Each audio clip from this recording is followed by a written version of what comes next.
Getting their first period is a significant milestone for girls, and we generally don't celebrate it in our culture.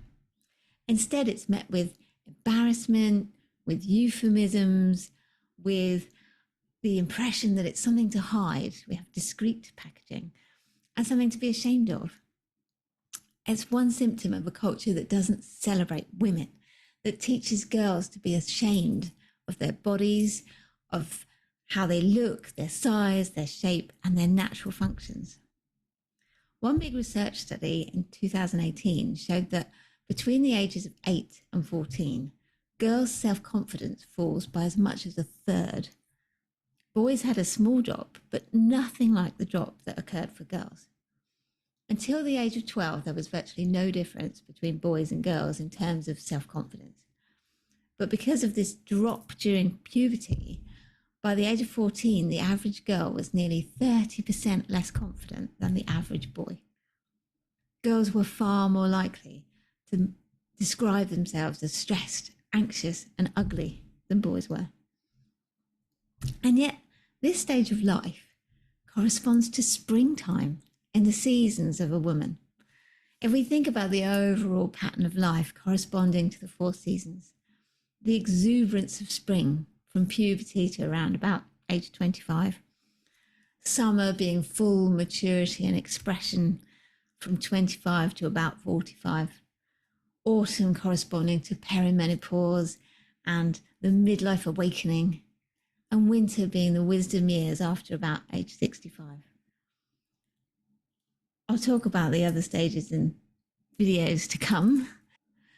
So puberty, the onset of menarche, corresponds to spring and what I call the pathfinder stage: new growth, potential, budding, learning, exploring, finding out who you are, what you want, starting to move outwards into the world, the energy of expansion. This is a time when confidence in yourself and your abilities should be growing, not falling, as you learn to trust yourself and what you're capable of becoming, as you build your skills and abilities, you try new things, you make new friends. So how can we support our girls as they move into this stage?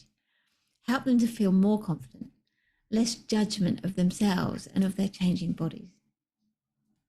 One way is to change our attitudes and the way we talk about periods.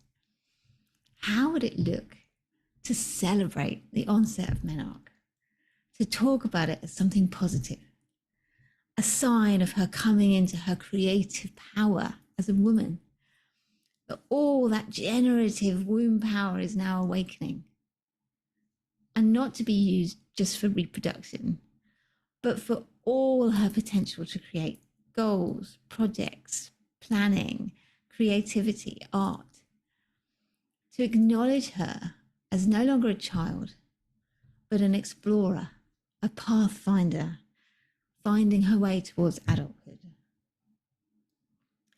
When I got my first period, I remember being ashamed, embarrassed, worried about how I would cope, worried about whether people would know, worried about all sorts of things. And it wasn't really talked about in my family. But my daughter knew that she was going to get a first blood ritual, a coming of age menarche ritual.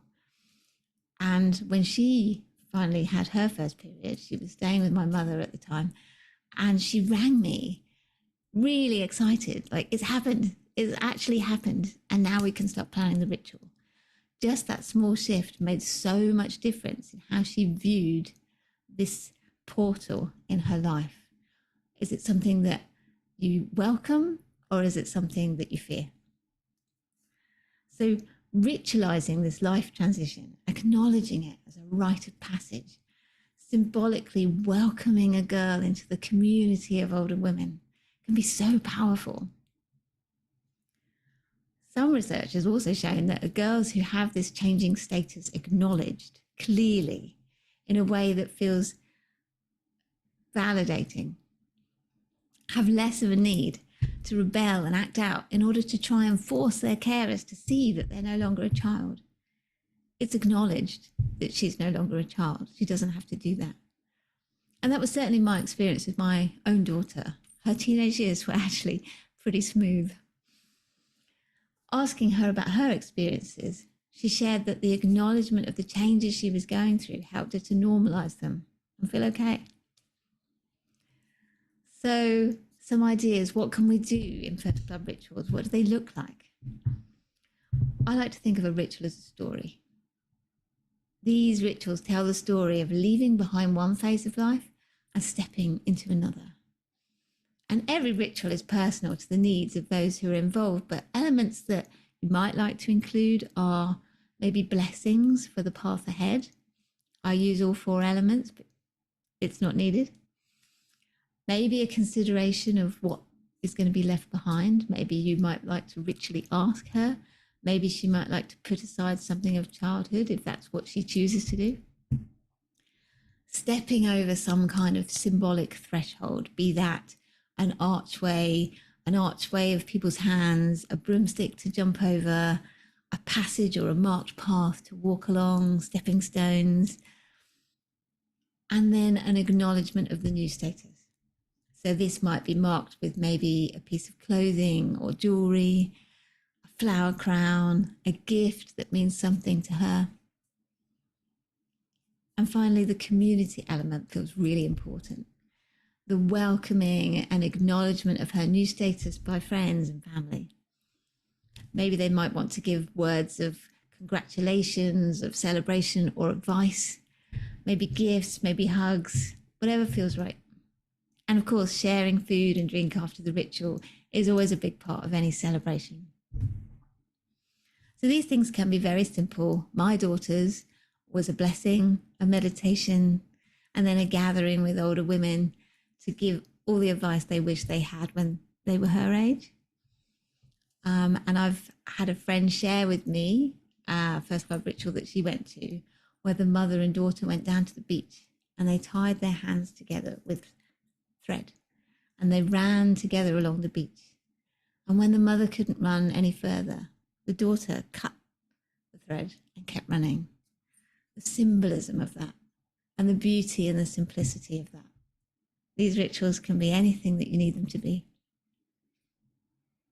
And of course, involving the girl herself in the planning is a really lovely practical way to actually give her some of the trust and some of the room to express her needs and wishes that are part of the real embodiment of what we're trying to achieve in marking this change in status, in celebrating her new independence, her new movement towards her explorer, her pathfinder stage. So I'd love to hear about your experiences in the comments below. Like the video if you've enjoyed it, and subscribe if you want to see the other life stage videos that are coming up. With so much love.